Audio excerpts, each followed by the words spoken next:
हमारी संस्कृति, हमारे संस्कार सदा रहें हमारे साथ। सब्सक्राइब करें तिलक। इस ब्राह्मण को अपने साथ किस लिए लाए हो?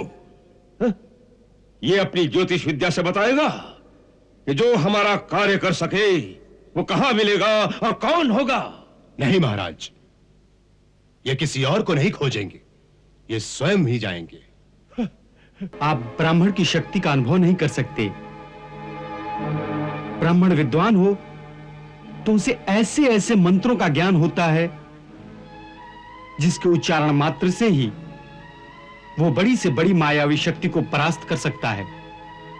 और यदि उसमें मेरी तरह तंत्र को भी सिद्ध किया हो तो बड़ी से बड़ी मायावी शक्ति से भी टक्कर ले सकता है। तो तुम्हारा कहना है कि तुमने मंत्र तंत्र दोनों ही सिद्ध कर रखे हैं? जी महाराज। इससे पहले तुमने हमें कभी अपनी शक्तियों के बारे में नहीं बताया। इससे पहले इसकी आवश्यकता नहीं थी। ये काम इतना सहज नहीं है ब्राह्मण। ब्राह्मण के लिए ही सहज है, क्योंकि नंद जैसे आस्तिक के घर में जो स्वागत एक ब्राह्मण का हो सकता है वो आपके किसी मायावी का नहीं। एक से एक बड़ा योद्धा, एक से एक बड़ा मायावी, सब मिलकर उस नन्हे से बालक का बाल भी भौंका नहीं कर सके। और उसने एक एक का घमंड तोड़कर किसी को प्राणहीन कर दिया तो किसी को शक्तिहीन कर दिया। हाँ। आपको आंखों से मेरा शरीर दिखाई नहीं देता, इसका यह अर्थ तो नहीं होना चाहिए कि आपका मन भी मुझे भुला दे। क्षमा करना मित्र, मैं अपनी चिंता में सचमुच ही तुम्हें भूल गया था। परंतु मैं नहीं भूला कि कंस जैसे परम प्रतापी योद्धा ने कभी मुझे मित्र की पदवी प्रदान। वही बालक है जिसकी हमें खोज है। यह बात पूतना की मृत्यु से सिद्ध हो चुकी है। जो उस हलाहल विष को पीकर भी जीवित रहा वो कोई साधारण बालक नहीं हो सकता। परंतु इस बात का क्या प्रमाण है कि पूतना ने उसे विष पिलाया था? समाचार तो बस इतना ही मिला है कि पूतना उस बालक को लेकर आकाश में उड़ रही थी और उड़ते उड़ते ही उसकी मृत्यु हो गई। इसका अर्थ यह भी हो सकता है कि कदाचित वो बच्चे को लेकर स्वयं महाराज के पास ला रही हो, जिससे स्वयं महाराज के हाथों अथवा महाराज की आंखों के सामने उसकी हत्या की जाए, ताकि फिर कोई संदेह ही न रहे। परंतु स्वयं पूतना की मृत्यु कैसे हुई, इस बात का अभी तक उत्तर नहीं मिला। उसकी मृत्यु स्वाभाविक भी हो सकती है। हर प्राणी का जीवन उसकी सांसों की गिनती पर होता है। जहां सांसों की गिनती समाप्त हुई वहीं प्राणी की मृत्यु हो जाती है। चाणूर, उस दिन तुमने कहा था कि अब सैनिकों को न भेजकर अपने परम बली दैत्यों में से केवल किसी एक को भेजना चाहिए। यही वो बालक है, इसका निश्चय तो हो गया। अब कौन उसकी जीवन लीला समाप्त करेगा, इसका निश्चय करो। कल प्रातः तक किसी ऐसे व्यक्ति को हमारे सामने उपस्थित करो जो यह कार्य कर सके। उसके लिए वो जो भी पारितोषिक मांगेगा उसे हम दे देंगे, समझे? जी महाराज।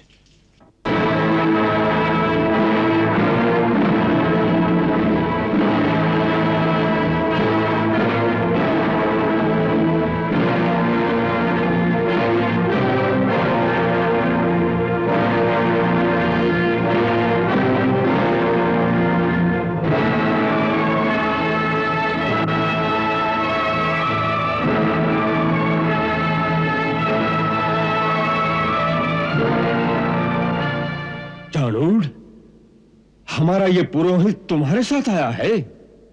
जी महाराज। परंतु तुम तो उसे लाने वाले थे जो गोकुल में जाकर उस नंदपुत्र की हत्या का बीड़ा उठाएगा। जी महाराज। फिर इस ब्राह्मण को अपने साथ किस लिए लाए हो? ये अपनी ज्योतिष विद्या से बताएगा कि जो हमारा कार्य कर सके वो कहां मिलेगा और कौन होगा? नहीं महाराज, ये किसी और को नहीं खोजेंगे, ये स्वयं ही जाएंगे। स्वयं जाएगा, और ये ब्राह्मण। चाणूर, तुम्हारी बुद्धि को क्या हो गया है? तुम जानते हो कि हमें जिस शत्रु का नाश करना है वो कोई साधारण जीव नहीं है। उसके लिए किसी शक्तिशाली दैत्य को भेजो। इस बेचारे ब्राह्मण से क्या होगा? क्षमा करें महाराज, ब्राह्मण बेचारा नहीं होता। आप ब्राह्मण की शक्ति का अनुभव नहीं कर सकते। ब्राह्मण विद्वान हो तो उसे ऐसे ऐसे मंत्रों का ज्ञान होता है जिसके उच्चारण मात्र से ही वो बड़ी से बड़ी मायावी शक्ति को परास्त कर सकता है। और यदि उसमें मेरी तरह तंत्र को भी सिद्ध किया हो तो बड़ी से बड़ी मायावी शक्ति से भी टक्कर ले सकता है। तो तुम्हारा कहना है कि तुमने मंत्र तंत्र दोनों ही सिद्ध कर रखे हैं? जी महाराज, मैं मानसिक रूप से अपने को दैत्यों के परम गुरु शुक्राचार्य जी का शिष्य मानता हूं और उन्हीं की गुरु परंपरा का अनुसरण करता हुआ गुरुआसन पर उन्हीं की प्रतिमा रखकर पूजा करता हूं। आप जानते होंगे कि देवासुर संग्राम में जब राजा बलि को विष्णु ने मार डाला था तो शुक्राचार्य जी ने अपनी संजीवनी विद्या के द्वारा महाराजा बलि को सेना के सहित फिर से जीवित कर दिया था। गुरु परंपरा के अनुसार मेरे अंदर उनकी शक्ति का प्रादुर्भाव होना स्वाभाविक है।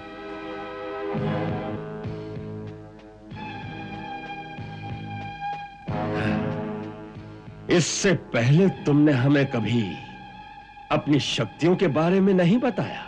इससे पहले इसकी आवश्यकता नहीं थी। महाबली चाणूर हमारी शक्ति को जानते हैं।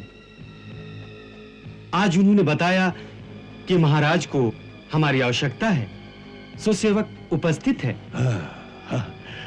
तुम्हारी राजभक्ति से हम प्रसन्न हुए। तुम हमारी समस्या तो जानते हो।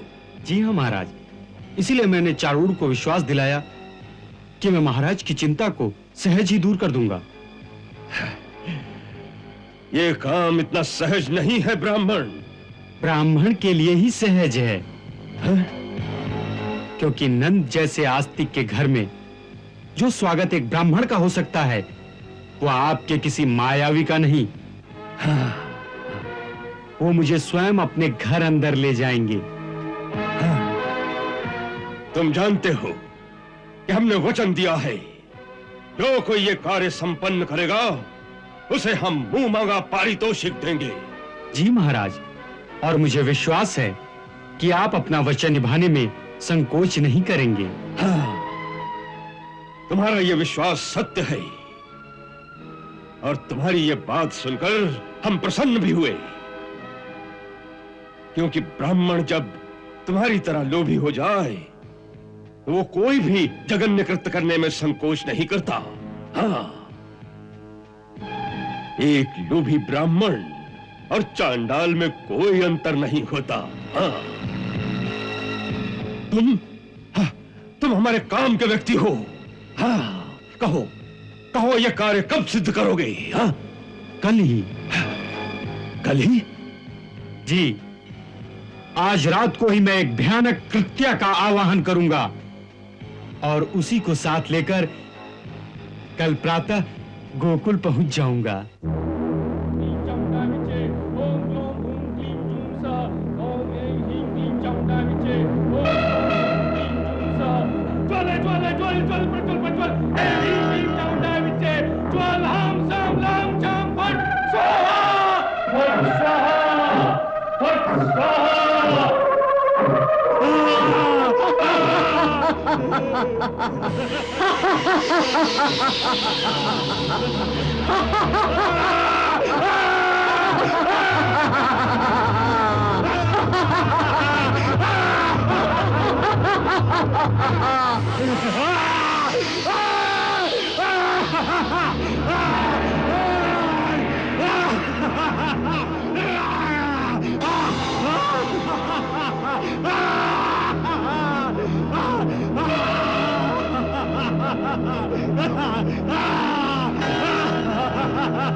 हे ब्राह्मण श्रेष्ठ, दैत्य गुरु शुक्राचार्य, मैं अपने कार्य में सफल हो गया तो सबसे पहले मैं अपने लिए कंस के जैसा एक राजमहल बनवाऊंगा और उस राजमहल में आपके लिए एक ऐसा भव्य मंदिर बनवाऊंगा जिसमें आपकी एक बड़ी प्रतिमा स्थापित हो और नित्य प्रति वहां आपकी पूजा हो।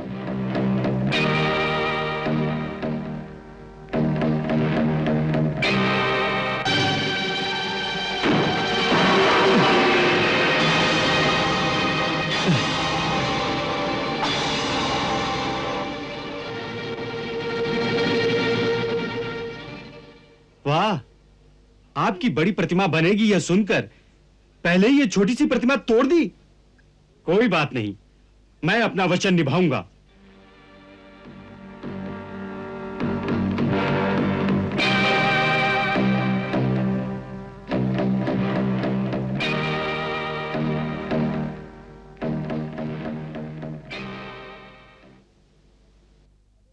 देखें देखें, अरे बहुत अच्छे, वाह वाह वाह वाह, देखें, आहा, क्या बात है, कैसा सुंदर लगता है अपना लल्ला, है? और ये दाऊ भैया के लिए, हाँ दाऊ भैया, लो पहन लो। ओहो, अरे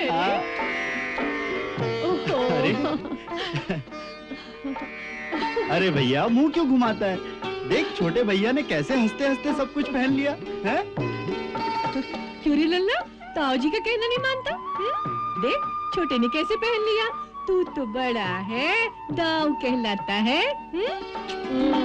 चल तू भी पहन ले, पहनाइए। हाँ आ जाओ भैया। अरे अरे अरे ऐसा लग रहा है कि वो मोर पंख से डर रहा है। भैया कल मैं तेरे लिए एक स्वर्ण मुकुट लाऊंगा। अच्छा अब मैं गोष्ठ में जाता हूँ, लोग वहाँ प्रतीक्षा करते होंगे। अच्छा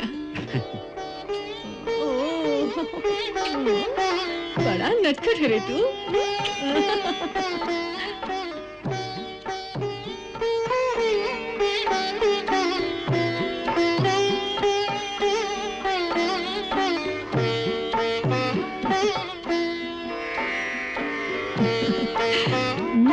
दीदी जरा लल्ला का ध्यान रखना, मैं भी आई।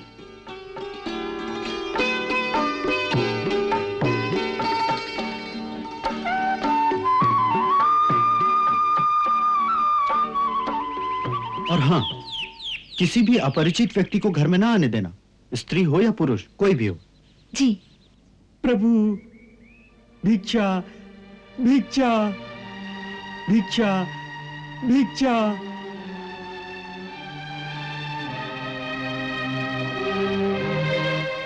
प्रभु प्रभु भिक्षा भिक्षा।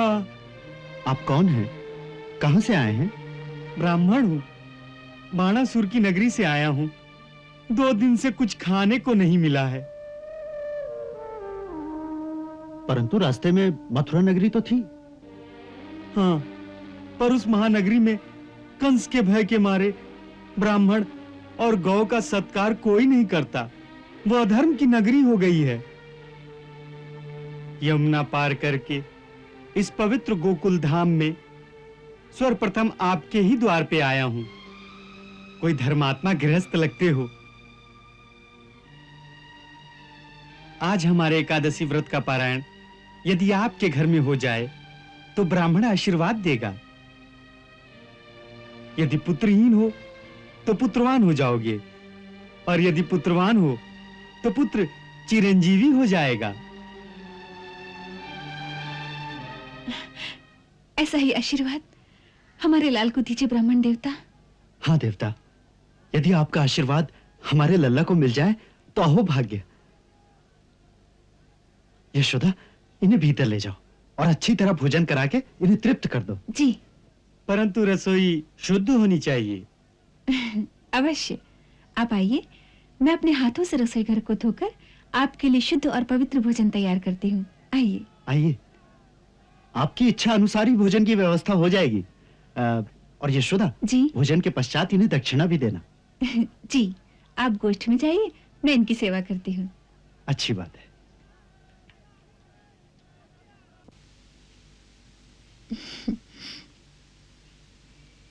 पधारिए,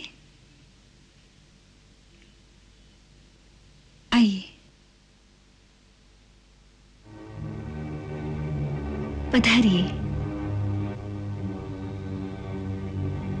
आइए। प्रणाम ब्राह्मण देव। दीर्घायु भव।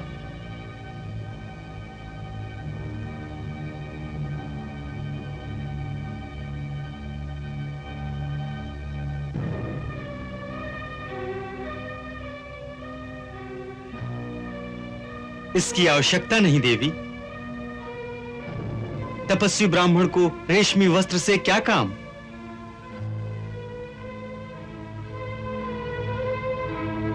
ओम नमः शिवाय। ओम। मैं अभी आपके प्रसाद की व्यवस्था करती हूँ।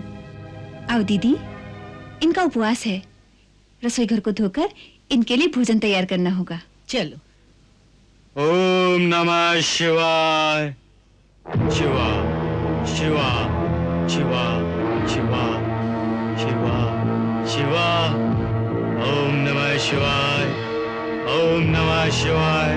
शिवा शिवा शिवा शिवा शिवा शिवा शिवा शिवा शिवा शिवा शिवा शिवा शिवा शिवा शिवा शिवा शिवा शिवा शिवा। ओम नमः शिवाय। भैया, हाँ भैया, इसका क्या करें? हाँ, आप बताओ भैया। पूतना तो नकली ब्राह्मणी बनकर आई थी, उसके साथ जो किया वो उचित था, परंतु ये तो सचमुच ब्राह्मण है, भले ही भ्रष्ट ब्राह्मण है। हाँ है तो। इसे मारने से तो ब्रह्म हत्या लगेगी। तो क्या करेंगे भैया? इसको अपंग बना देंगे। हाँ, बड़ा मजा आएगा। चामुंडाय विच्चे ओम चामुंडाय विच्चे ओम चामुंडाय विच्चे ओम ह्रीम ओम चामुंडाय विच्चे ओम चा।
शिवा शिवा शिवा शिवा शिवा शिवा शिवा शिवा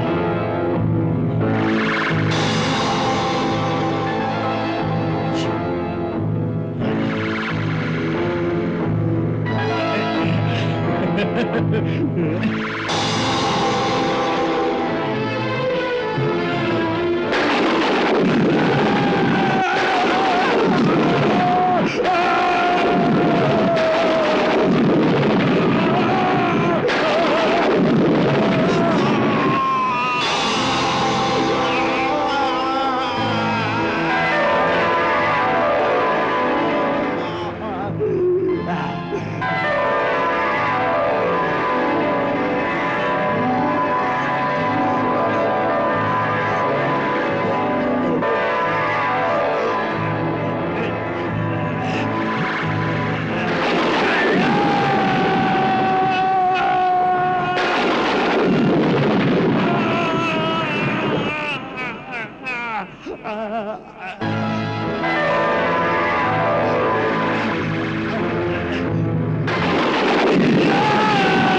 क्या किया आपने? अरे अरे ये तो कोई चोर है। यशोदा देखो देखो, भगवान जी का हाथ चुरा कर जा रहा था। इसी भागदौड़ में गिर गया होगा। छी छी ब्राह्मण देवता, ऐसा नीच काम क्यों किया?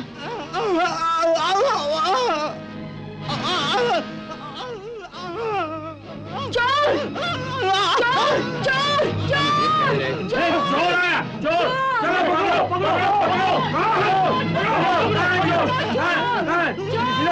तो क्या हुआ?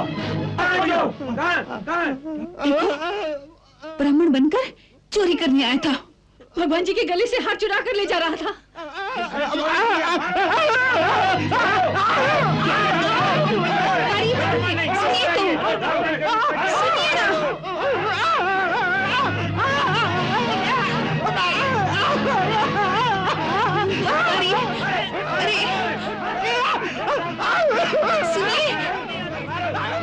अरे ठहरिए आप लोग, ठहरिए, मारिए मत, छोड़िए उन्हें, हट जाइए। ब्राह्मण को मारते हैं आप लोग? नंदराय जी, ये ब्राह्मण नहीं है, ये चोर है, चोर। भगवान के गले का हार चुरा के भाग रहा था। पंडित जी, क्या ये सत्य है?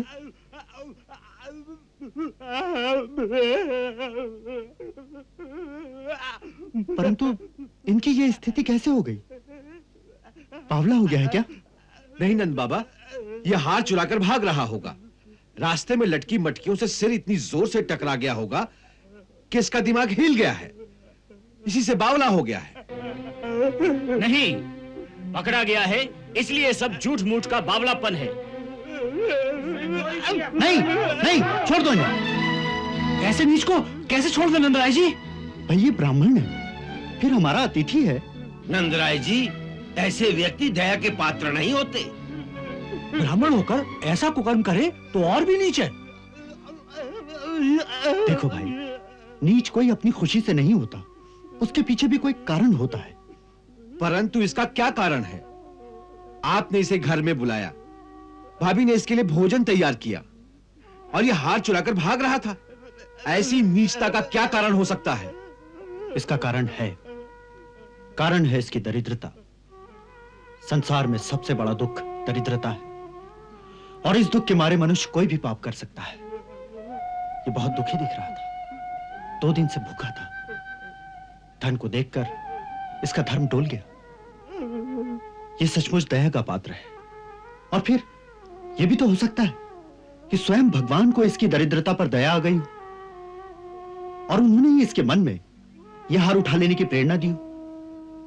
इन्हें जाने दो। जाइए ब्राह्मण देवता, प्रभु आपको क्षमा करें।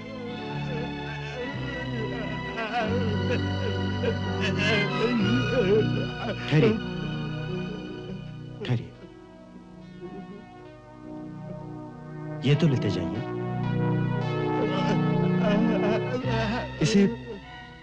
इसे दक्षिणा की भांति स्वीकार कर लीजिए। लीजिए। इससे फिर आपको इस प्रकार का पाप करने की आवश्यकता नहीं रहेगी। सुनो, तुम इन्हें गांव से बाहर तक सुरक्षा पूर्वक छोड़ाओ। और हां, अपनी आंखें नीची रखना, जिससे इन्हें हीन भावना से दुख न पहुंचे। और यह जानने की बिल्कुल चेष्टा न करना कि ये कहां जाते हैं। जाओ।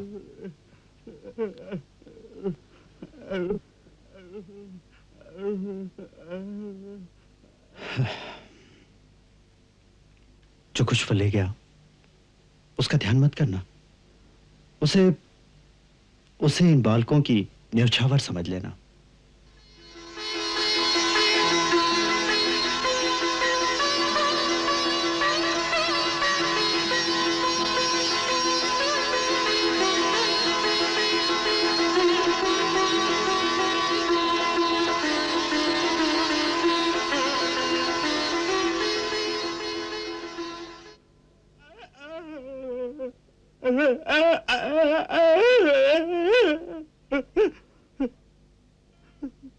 अबे मूर्ख, अपने किए का फल पाकर अब क्यों कुरला रहे हो? जब तुमने एक नन्हे शिशु की हत्या करने का संकल्प किया तो उसी क्षण तुम ब्राह्मण पदवी से गिरकर चांडाल हो गए। तुम मुझे अपना गुरु मानते रहे थे और जाते समय उस जघन्य कुकर्म के लिए तुमने मुझसे आशीर्वाद भी मांगा। इसी लज्जा के मारे मैंने अपनी प्रतिमा को गिरा दिया था, परंतु तुम उस संकेत को समझे नहीं और जाते जाते मुझे भी एक भव्य मंदिर का लोभ दे गए। मूर्ख श्रीधर, तुमने मुझे अपना गुरु माना, परंतु मेरे आदर्शों का, मेरे विचारों का अनुसरण नहीं किया। मैं दैत्य गुरु अवश्य हूं, परंतु मैं दैत्यों का गुरु इसलिए बना क्योंकि वो वीर है, बलवान है, प्रबल उद्योग प्रिय है, देवताओं की भांति केवल भोग विलासी नहीं। इसलिए मेरा यही प्रयास रहता है कि इन पराक्रमी दैत्यों के साथ देवता अन्याय न कर सके। परंतु इस बात पर भी ध्यान दो कि मैंने कभी उनके पाप कर्म में उनकी सहायता नहीं की। राजा बलि परम वीर था, महत्वाकांक्षी था। उसे इंद्र विजयी बनाने के लिए मैंने उसे 100 यज्ञ करवाए, परंतु उससे बाल हत्याएं नहीं करवाई। देवासुर संग्राम में विष्णु ने उसका वध कर दिया, तो मैंने संजीवनी विद्या के द्वारा उसे फिर से जीवित कर दिया। अपने यजमानों का कल्याण किया, परंतु उनके सामने विनीत सेवक की भांति हाथ जोड़कर नतमस्तक होकर उनकी आज्ञा की प्रतीक्षा नहीं की। ब्राह्मण आज्ञा देता है, आज्ञा पालन शूद्र का स्वभाव है। ब्राह्मण तेजस्वी होता है, लोभी नहीं। ब्राह्मण का कर्तव्य है कि जनता का और जनता पर राज्य करने वाले राजा का भी मार्गदर्शन करे, उन्हें धर्म का रास्ता दिखाए, न कि राजा की सत्ता से डरकर अथवा राजा को प्रसन्न करने के लिए राजा जो कहे वही करे, चाहे वो कार्य धर्म के विरुद्ध हो या पाप हो। पापी, तूने राज सत्ता की सेवकाई करके ब्राह्मण कुल को कलंकित कर दिया है। ब्राह्मण तो उन भृगु के वंशज हैं जिन्होंने त्रिलोकीपति नारायण की छाती पर भी पैर से ठोकर मार दी थी। तो ये राजमहल क्या है? एक मिट्टी का ढेर। तुमने उसके लोभ में एक नन्हे से बालक की हत्या का जघन्य कर्म करने की चेष्टा की है। छी! श्रीधर, तुम्हारी इस दशा पर मुझे कोई दया नहीं आती, परंतु तुम्हारे पतन का दुख अवश्य है।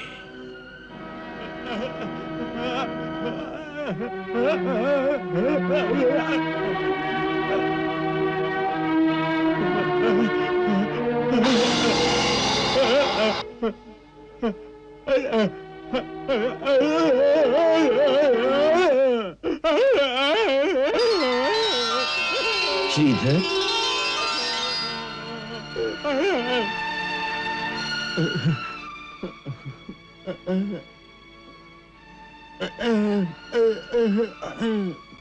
इस रुदन से कुछ लाभ नहीं होगा। तुमने ये नहीं देखा कि प्रभु कितने दयालु हैं? तुम भले ही भ्रष्ट ब्राह्मण थे, फिर भी ब्राह्मण समझकर तुम्हारे प्राण नहीं लिए, तुम्हें जीवित छोड़ दिया ताकि पश्चाताप की अग्नि में जल जलकर तुम इसी जन्म में शुद्ध हो जाओ। यही उनकी दया है। अब तुम हिमालय में जाकर उन्हीं नंद नंदन के बाल स्वरूप का ध्यान करके नित्य प्रति उनकी पूजा करो। समय आने पर तुम्हारी बोलने की शक्ति तुम्हें फिर प्राप्त हो जाएगी, तुम फिर बोल सकोगे। परंतु तुम्हारी जिह्वा केवल उसी समय बोल सकेगी जब तुम प्रभु का नाम सिमरन करोगे अथवा प्रभु की स्तुति गाओगे।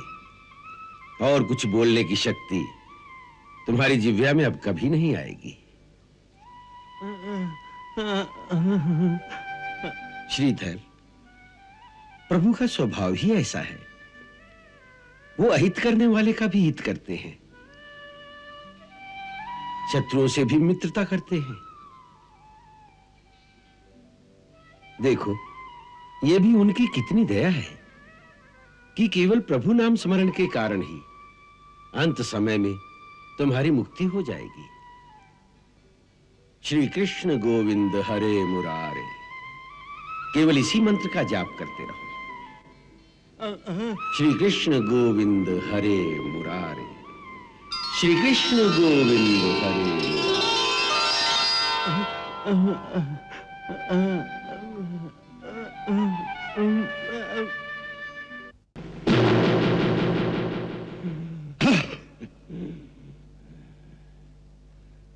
पूतना गई, लौट कर नहीं आई। श्रीधर ब्राह्मण गया, वापस नहीं आया। एक तो मर गई और एक बावला होकर आ करने लगा। हाँ? काकासुर,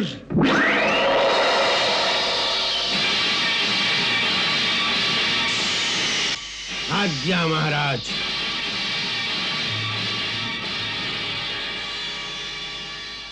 अब हम तुम्हें आज्ञा देते हैं, अपनी तीखी चोंच से उस बालक के टुकड़े टुकड़े कर डालो।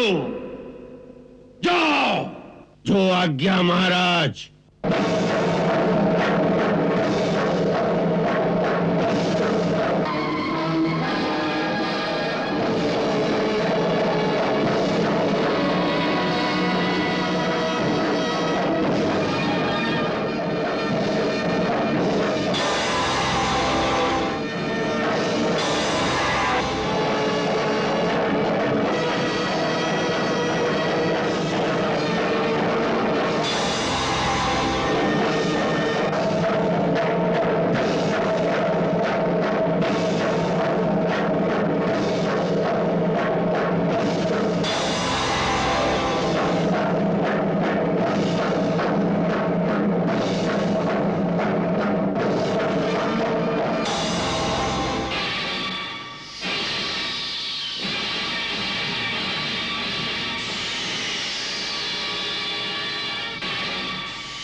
चाणूर, इसके श्वासों की गिनती भी पूरी हो गई। हाँ? हाँ। एक से एक बड़ा योद्धा, एक से एक बड़ा मायावी, सब मिलकर उस नन्हे से बालक का बाल भी भौंका नहीं कर सके। और उसने एक एक का घमंड तोड़कर किसी को प्राणहीन कर दिया तो किसी को शक्तिहीन कर दिया। हाँ, हाँ। और आज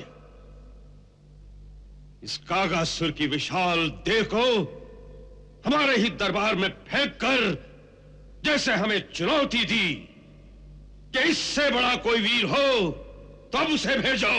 हाँ, हाँ। हम जानना चाहते हैं, हम यही जानना चाहते हैं कि इस चुनौती को स्वीकार करने वाला कौन है हमारे साथियों में, कौन है? महाराज, महाराज, मेरे होते आप ऐसी निराशाजनक बात करें तो धिक्कार है मेरी और आपकी मित्रता पर।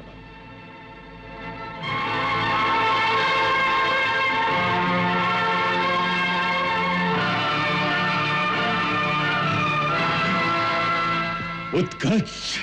हाँ महाराज, उत्कच आपका मित्र।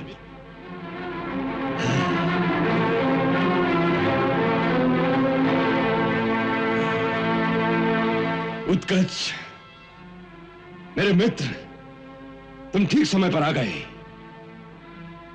मैं सचमुच निराश होने लगा था। मुझे तो यही खेद है मित्र कि इससे पहले आपने मुझे क्यों न बुला लिया।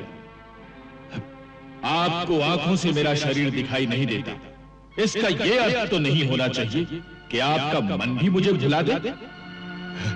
क्षमा करना मित्र, मैं अपनी चिंता में सचमुच ही तुम्हें भूल गया था। परंतु मैं नहीं भूला कि कंस जैसे परम प्रतापी योद्धा ने कभी मुझे मित्र की पदवी प्रदान की थी। सो आज उसी मित्रता को निभाने आया। मैं आपकी समस्या जानता हूं और वचन देता हूं कि आपका शत्रु कल प्रातः सूर्य नहीं देखेगा। हाँ, यदि आपकी ऐसी इच्छा हो तो उसे जीवित ही लाकर आपके चरणों में डाल दो। नहीं, उसे यहां लाने की कोई आवश्यकता नहीं। उसे वही मिट्टी में मिला दो बस। तो समझ लो कि आपका यह कार्य सिद्ध हो गया। यदि यह कार्य सफल हो गया तो आज रात को कंस के राजमहल में बड़ी धूमधाम से तुम्हारी विजय का उत्सव मनाया जाएगा।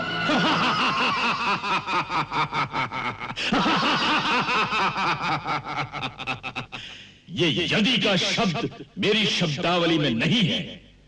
मैं दैत्यराज हिरण्याक्ष का पुत्र उत्कर्ष सबके सामने प्रतिज्ञा करता हूं कि आज ही सूर्यास्त से पहले आपके शत्रु का अंत कर दूंगा। आप उत्सव की तैयारी करें। हाँ, अवश्य।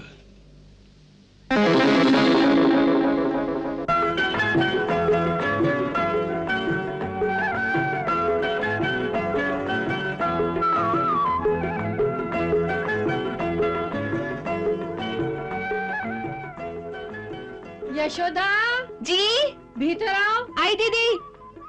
निर्मला, मीना। क्या है दीदी? देखो, इसका ध्यान रखना, डोरी को धीरे धीरे हिलाना। मैं अंदर जाती हूँ, घर में बहुत काम है। अच्छा जी।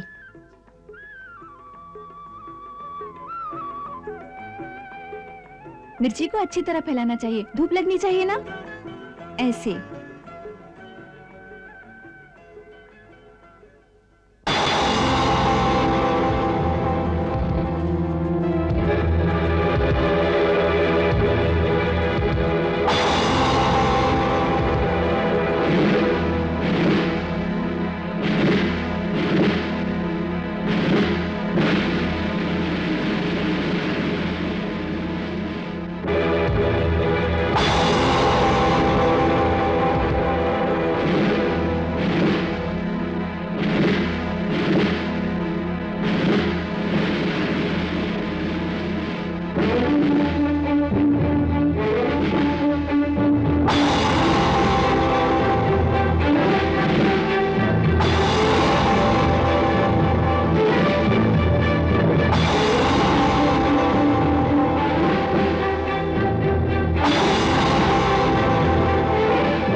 यशोदा, ये सब क्या हो गया? क्या हुआ? क्या हुआ यशोदा? ये छकड़ा कैसे उल्टा हुआ? पता नहीं, हम तो लल्ला को झुला रहे थे। सहसा ही एक चर्र की भयानक ध्वनि हुई और ये शकट आकाश की ओर उछला, फिर गिरकर टूट गया।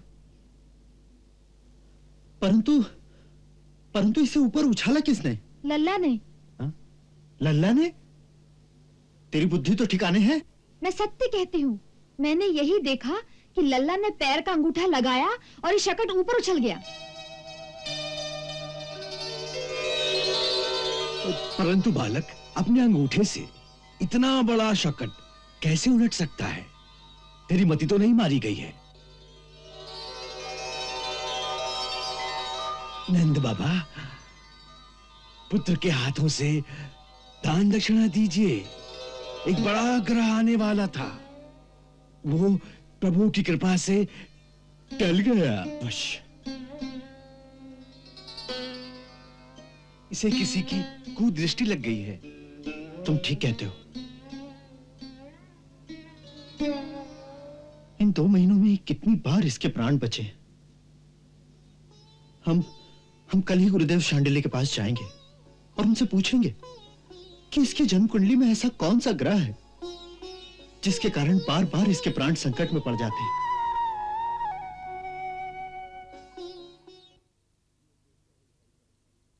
ये तो स्वयं संकटहारी है।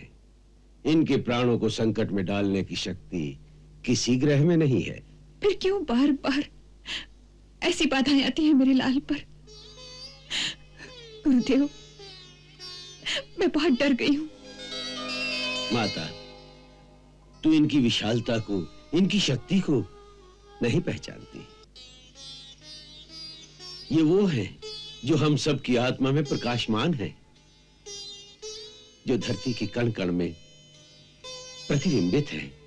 गुरुदेव, ऐसी बातें मैं पहले भी बहुत सुन चुकी हूं कि स्वयं भगवान जी हम सबकी आत्मा में विराजमान है। मुझे विश्वास है कि किसी भूत प्रेत की छाया हमारे घर पर पड़ी है, जिससे ये सब उत्पात हो रहे हैं। एक दुखियारी माता की प्रार्थना स्वीकार कीजिए और मेरे लाल की सुरक्षा के लिए इसकी पूजा करा दीजिए। अच्छी बात है, जैसा तुम कहती हो, इनकी पूजा ही कर लेते हैं। हमारे अहोभाग्य।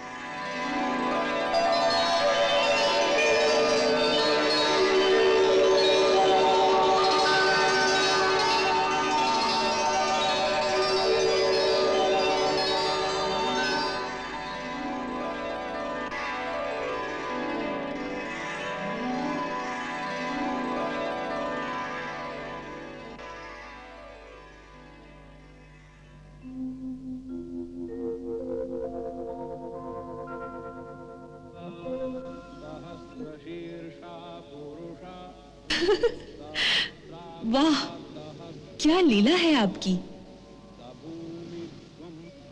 शांडिल्य मुनि से पुरुष सूक्त के मंत्रों द्वारा अपनी ही स्तुति करा रहे हो। राधे, ये सूक्त हमें अति प्रिय है। इसे स्वयं ब्रह्मा जी ने रचा था। विराजो अधिपुरुषः।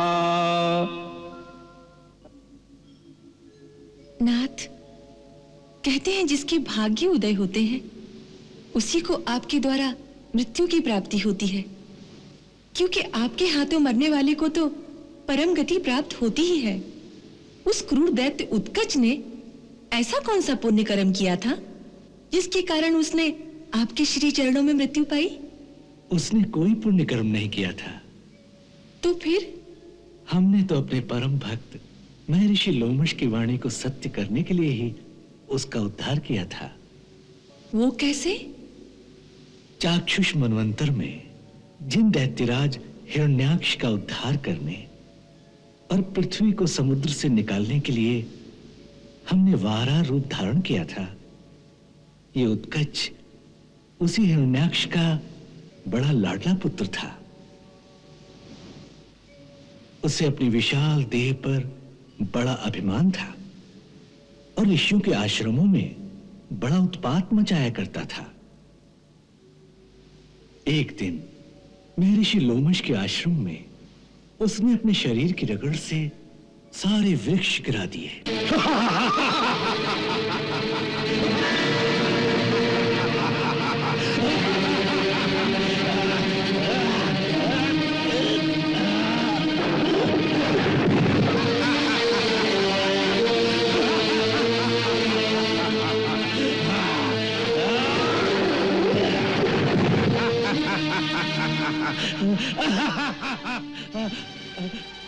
ऋषि को उन निर्दोष वृक्षों के नाश पर बहुत क्रोध आया और उन्होंने इसे श्राप दिया। हे दुर्मति, तुझे अपनी देह पर बहुत गर्व हो गया है। जा, देह रहित हो जा। विदेह भव दुर्मते।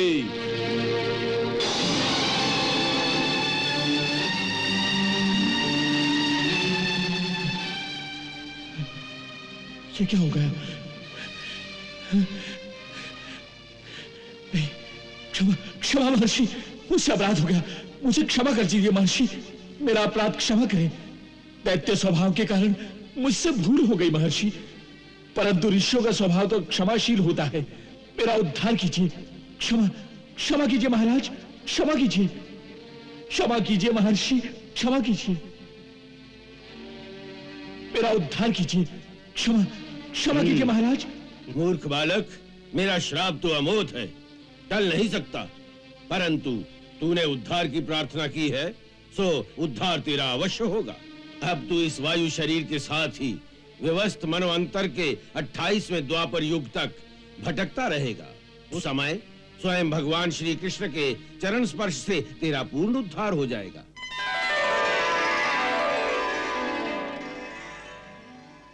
राधे, हमारी अपनी आन रहे न रहे, परंतु एक भक्त का वचन हम कभी झूठा नहीं कर सकते। सो एक भक्त का दिया हुआ वचन तो हमें पूरा करना ही था। प्रभु, आपकी लीला आप ही जाने।